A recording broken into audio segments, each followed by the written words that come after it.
ठाणे शहराच्या घोडबंदर परिसरातील वाढते नागरिकीकरण तसेच उन्हाळ्याच्या दिवसामध्ये निर्माण झालेल्या पाणी टंचाईवर प्रभावी उपाय म्हणून आनंदनगर ठाणे महानगरपालिका उद्यान कासारवडवली कृष्णा ग्रीनलँड पार्क कासारवडवली या परिसरात 3 जुन्या विहिरींचे पुनरुज्जीवन करण्यात आलं असून त्यावरती आरओ प्लांट उभारून नागरिकांना शुद्ध पाणी उपलब्ध करून देण्याचा महत्त्वाकांक्षी उपक्रम परिवहन मंत्री प्रताप सरनाईक यांच्या संकल्पनेतून राबवण्यात येत असून याचा पाहणी दौरा करण्यात आलेला आहे। ठाणे शहरातील अनेक विहिरी कालांतराने बुजवण्यात आल्या किंवा कचरा व सांडपाण्यामुळे दूषित झाल्यात। परिणामी नैसर्गिक जलस्रोत नष्ट होण्याच्या मार्गावर होते। ही बाब लक्षात घेऊन तत्कालीन मुख्यमंत्री एकनाथ शिंदे यांच्या कार्यकाळामध्ये ठाणे व मीरा भाईंदर शहरातील 46 विहिरींच्या पुनरुज्जीवनासाठी सुमारे 50 कोटी रुपयांचा निधी उपलब्ध करून देण्यात आलेला आहे। या निधीतून महानगरपालिकेच्या पाणीपुरवठा विभागामार्फत विहिरींची वैज्ञानिक पद्धतीने साफसफाई, गाळ काढणे आणि संरक्षण उपाययोजना करून त्यांना पुन्हा जिवंत करण्याचं काम सुरू आहे। तसेच या विहिरीवरती आरओ प्लांट बसवण्याचं कामही प्रगतीपथावरती आहे। सध्या वाढत्या उन्हामुळे महानगरपालिकेकडून होणारा पाणीपुरवठा अपुरा पडत असताना किंवा तांत्रिक कारणांमुळे तो खंडित झाल्यास नागरिकांना मोठा त्रास सहन करावा लागतोय। अशा परिस्थितीमध्ये पुनरुज्जीवित विहिरी आणि त्यावर बसवण्यात आलेले आरओ प्लांट नागरिकांसाठी मोठा दिलासा ठरणार आहेत। या प्रकल्पांतर्गत विहिरींमधील पाण्याचे नैसर्गिक स्रोत जपले जात असून सांडपाणी मिळण्यास प्रतिबंध केला जात आहे। विहिरींच्या संरक्षणासाठी जाळ्या बसवणे, भिंतींचं मजबूतीकरण करणे, नियमित स्वच्छता राखणे अशा उपाययोजना राबवण्यात येत आहेत। त्यामुळे विहिरीतील पाणी शुद्ध आणि सुरक्षित राहणार आहे।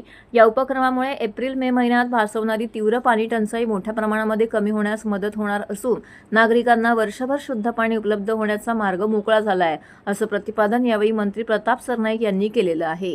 ही लाट आहे प्रामुख्याने विदर्भ, मराठवाडा, उत्तर महाराष्ट्र अतिशय तापलेला आहे। मुंबई ठाण्यामध्ये सुद्धा परिस्थिती काही चांगली नाही आहे, परंतु अशा परिस्थितीमध्ये मुंबई महापालिका, ठाणे महापालिका और एमएमआर क्षेत्रातल्या अनेक महापालिकेने पाणी बचतीसाठी जास्तीत जास्त पाणी कमी वापरण्याचा व्हावा असं आवाहन केलेलं आणि त्या माध्यमातून प्रत्येक ठिकाणी पाणी बचत करण्यासाठी वेगवेगळ्या उपाययोजना राबवत आहेत। पाणी कपात 10% केलेली आहे मुंबई महापालिकेसह इतर महापालिकांनी आणि ठाण्यामध्ये सुद्धा अतिशय वाईट परिस्थिती असताना सुद्धा आपण जास्तीत जास्त लोकांना कसं पाणी मिळेल यासाठी प्रयत्न करतोय।